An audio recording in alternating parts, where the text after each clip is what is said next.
Penguin Classics presents Performing of Mice and Men, a conversation about the Steinbeck classic with James Earl Jones.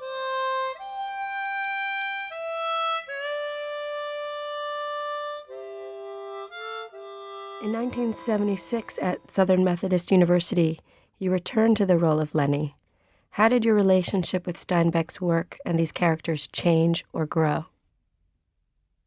In this case, and every time you take a work of theater into a university, there's always some great advantage because you have all these departments that are dealing with the mind and dealing with human behavior. And in the case of SMU, they had a budget that could afford taking the actor playing George and me playing Lennie on a field trip. George was being played by Kevin Conway. They took Kevin and me north of Dallas to what I called then, not meaning any disparagement, I called it a retardate center. I don't know what they call it now, but they keep changing what it is called respectfully, what is politically correct to call them. But that day of visiting that center informed me about something that a bit shocked me. In the play, when George gets really upset with Lennie and says, "I'd be so much happier if I didn't have to have you tagging along with me all the time and having to take care of you. I could go to town with the guys. I could have more fun in my life." And Lennie said, "Well, if you don't want me around, I can go off and live in the cave by myself." And I said, I like to think that Lennie means that. The retarded one means that, feels that he's capable of living by himself, but as an animal, not as a human being, not in city, not with where cars and subways and trains are, and people, but with nature. And that visit made me aware that that any encounter with people would be his doom without the help of a George or a care person like George. Was Lennie based on a real person? According to some biographical material on Steinbeck, he did know a man on one of the farms that he worked on in Northern California who was impaired. He took revenge, I think, in a situation where someone did somebody wrong and ended up in jail, I think. Some tragedy happened in real life for Steinbeck.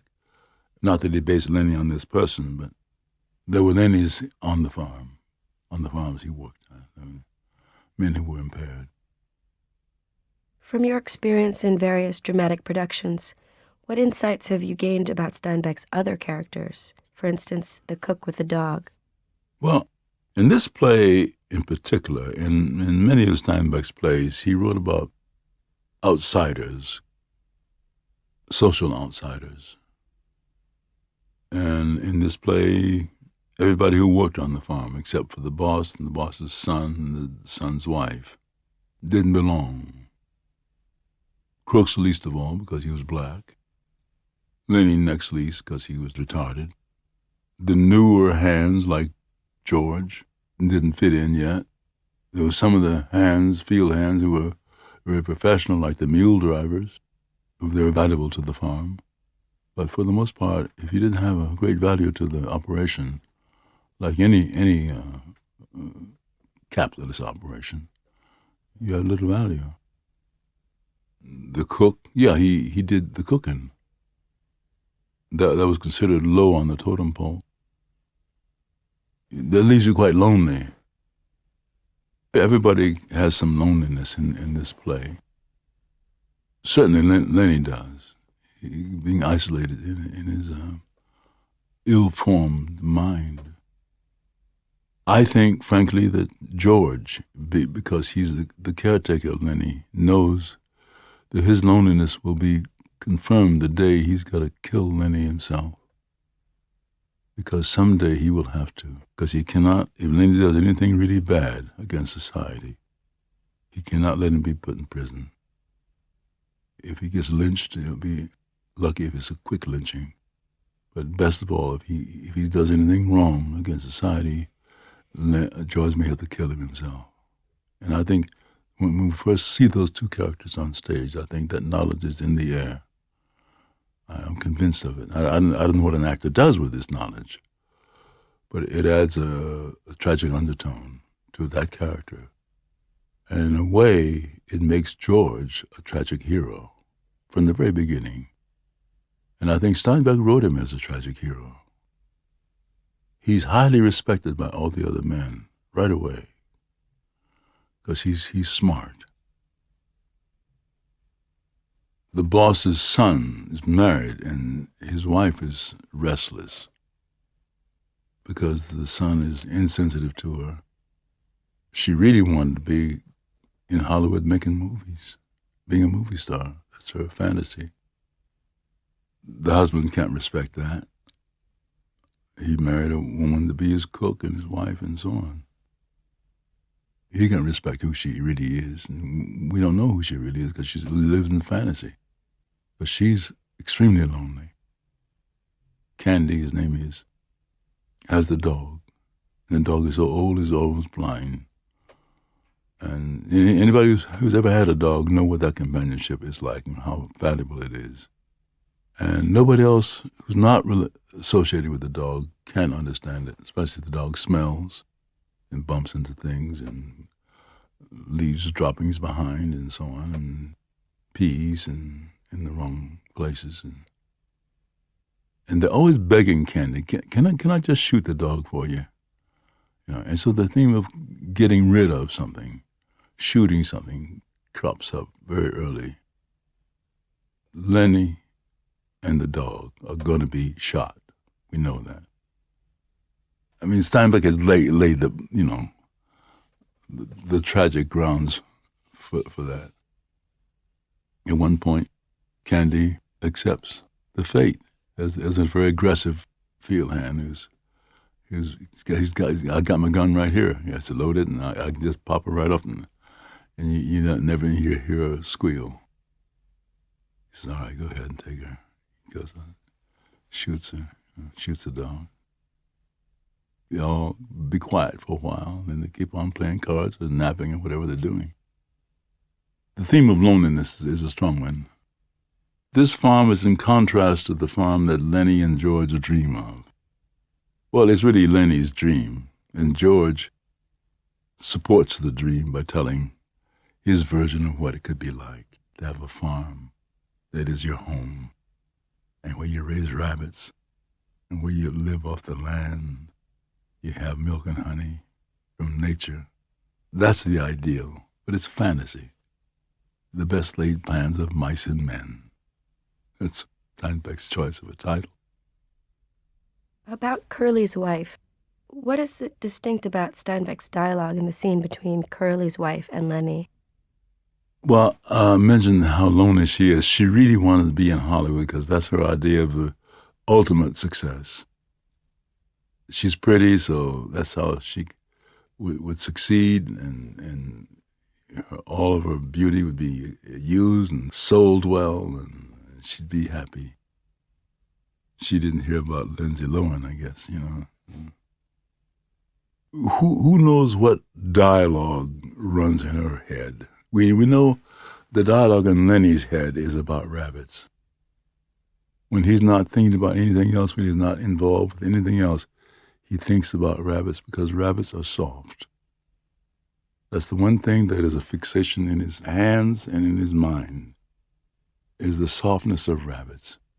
At what age this started, who knows? His aunt probably could tell you. She's dead now. George probably doesn't know. But it exists. And every killing he's done starts with the softness of the fur of mice, of rabbits, of anything he can get a hold of. I wouldn't say it's a benign longing to rub. It's very dangerous.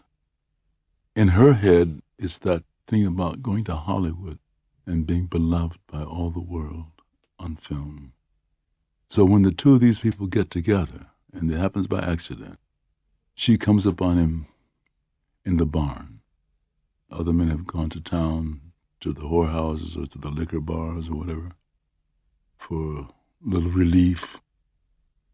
And the two of them are left there on the farm. She's lonely. Not to have a relationship with Lennie, not at all. But she has seen enough about Lennie. She knows she seems harmless. Lennie likes her hair. She's a blonde. They try to have a conversation. But Steinbeck wrote 2 conversations by 2 people that are not in any way connected at all. He talks rabbits, she talks Hollywood. There's never a question or an answer shared between them that is any way connected, which is dangerous too. It's worse than speaking different languages. It's much worse than that. Eventually, she says, I should be on the cover of a movie magazine. You see how pretty my hair is? And, well, that opens up a big door, doesn't it? She said, feel my hair. See how soft and pretty it is. And that starts her death. Lennie does feel her hair. Lennie can't stop feeling her hair.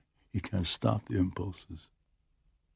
He has no regulator in him. He has no sensors. And it gets rough, and she starts responding in panic. And he, like he does, when the mouse gets anxious and starts squeaking, he pinches a little bit. Her neck breaks. That leads to the threatened lynching of Lennie and the execution of Lennie by George. How does the role of Lennie compare to other iconic roles you have performed through your career? Playing Lennie is about someone who does not have language, who has some words. They mostly revolve around texture you can feel. One scene, he gets involved with playing cards, and he gets fascinated by the fact that in every card there's a top and a bottom, there's a head on each end of the card. Can't figure it out, and he just remarks to George, look, George, there's heads on both ends. For the actor, what I like is you start with a character at ground zero, a character who has nothing to draw from life experience, not that he can remember, a character with no sophistication, nothing to hide what he really is, another animal, a good animal, but still nothing sophisticated, nothing fancy, nothing social, just a basic creature, what Shakespeare called the elemental man. When King Lear meets Edgar in the forest, and Edgar is freezing to death because he has no clothes on anymore. Lear says, the elemental man. Meaning he doesn't have a stitch of clothes or anything to cover his ass. Everything is hanging out. Nothing to hide him. Those kinds of men are not a challenge to play, but a great pleasure to play, because I can reach into my elemental self. I'm playing a somewhat elemental man now in Driving Miss Daisy, the role of Hoke. He's a man who is illiterate. Those people are interesting to play, illiterates, because they have no language to cover up who they are. For you personally, what makes Of Mice and Men by John Steinbeck a classic? Classics are those plays that can be redone forever, through eternity. It's true with a lot of modern plays. I would count Driving Miss Daisy as one. I would count Of Mice and Men as one. Of course, King Lear is one. There are many plays because of the nature of the play, because nothing dates them. Nothing pins them down to a particular time in history. They're relevant through all of history. Thank you very much.